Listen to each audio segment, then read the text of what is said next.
Kali ini saya akan membawakan sebuah esai dari seorang budayawan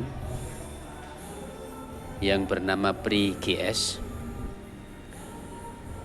Saya ambil dari kumpulan tulisannya di dalam sebuah buku yang berjudul Hidup Bukan Hanya Urusan Perut. Dari judulnya saja kita sudah bisa menebak kolom apa saja yang ditulis beliau terkait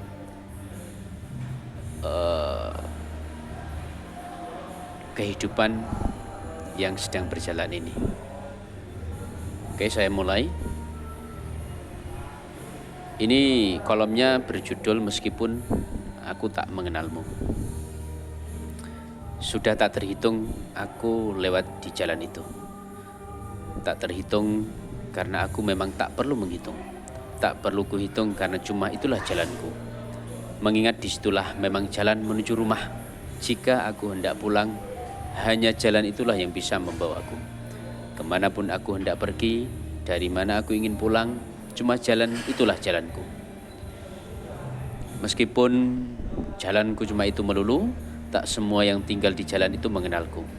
Meski tidak saling kenal, kami masih pasti saling tahu karena begitu seringnya kami ketemu. Mereka pasti tahu bentukku, bentuk kendaraanku. Aku jadi tahu persis ada sebuah keluarga yang pada jam-jam tertentu baru berangkat kerja. Mobilnya bahkan sering harus maju mundur sedemikian lama karena halamannya yang sempit seperti halamanku.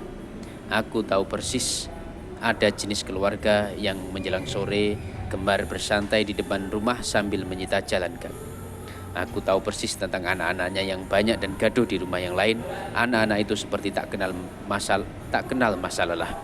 Pulang sekolah sudah kedapatan naik sepeda dan kebut-kebutan tanpa kenal bahaya. Di rumah yang lain lagi ada keluarga yang memakai separuh jalan untuk berjualan. Ramai sekali. Di sisi yang lain, ketika malam menjelang, sekumpulan bapak-bapak rajin berkumpul dan berbincang sambil memanjang bangku panjang di tepi jalan. Entah pagi, siang, dan malam hari, aku hampir mengenal irama jalan itu karena setiap kali aku memang cuma bisa lewat jalan itu saat mau pulang. Aku tak mengenal orang-orang yang aku ceritakan ini. Hanya setiap kali bertemu, tapi siapapun mereka, betapapun aku tak mengenalnya, aku selalu bertegur sapa. Tidak dengan kata-kata, cukup dengan berhenti dan menunggu ketika mobil orang itu maju dan mundur begitu lama. Karena sempitnya halaman rumahnya, aku menunggunya sampai mobil itu menemukan jalan. Jika aku melewati jalan yang tersita untuk berjualan itu, aku akan memelankan kendaraan. Tak kubutuhkan klakson meski para pembeli berkerumun parkir sembarangan dan memampatkan jalan. Aku cukup berhenti dan menunggu sampai orang-orang itu menyingkirkan sendiri kendaraannya yang diparkir serampangan itu. Jika aku lewat di depan rumah anak-anak yang gaduh itu, aku siap menghadapi mereka dengan cara menginjak rem kapan saja. Tak perlu menunggu mereka ada atau tak ada, tengah bersepeda atau tengah perang-perangan di jalanan, tak peduli apapun perbuatan mereka, aku cukup bersiaga. Maka ketika anak itu benar-benar ngebut dan hampir saja menabrakku, ibu anak itu sendirilah yang tergopoh-gopoh, menjewer telinganya dan meminta maaf kepadaku. Jika malam menjelang, kerumunan bapak-bapak yang ngobrol itu menghadangku. Aku buru-buru mematikan lampu, menyalakan lagi ketika kerumunan itu telah kulewati. Begitu selalu sikapku setiap melewati jalanan itu. Bertahun-tahun kulakukan kebiasaan itu karena memang cuma di situ jalanku, di situ rumahku. Kebiasaan ini bukan karena aku adalah manusia yang baik hati, melainkan karena tuntutan kewajaran belaka. Jika ada orang lain sedang terburu-buru, mengalahlah. Jika jalanan sesak, bersabarlah. Jika pihak lain sedang ngebut, pelanlah. Jika lampumu bikin silau, matikanlah.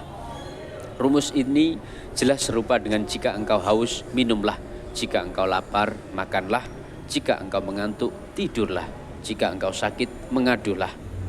Jadi Tidak dibutuhkan orang-orang baik hati untuk bisa melakukan kebiasaan ini. Jadi selama ini aku cuma menjalankan kewajaran, tapi cuma karena kewajaran ini pula hasilnya amat mengagetkan, karena orang-orang di sekujur jalan itu hampir semuanya bersikap ramah kepadaku tanpa mereka harus mengenalku. Baru bertingkah wajar saja sudah begini banyak temanku, apalagi jika aku adalah orang yang dermawan.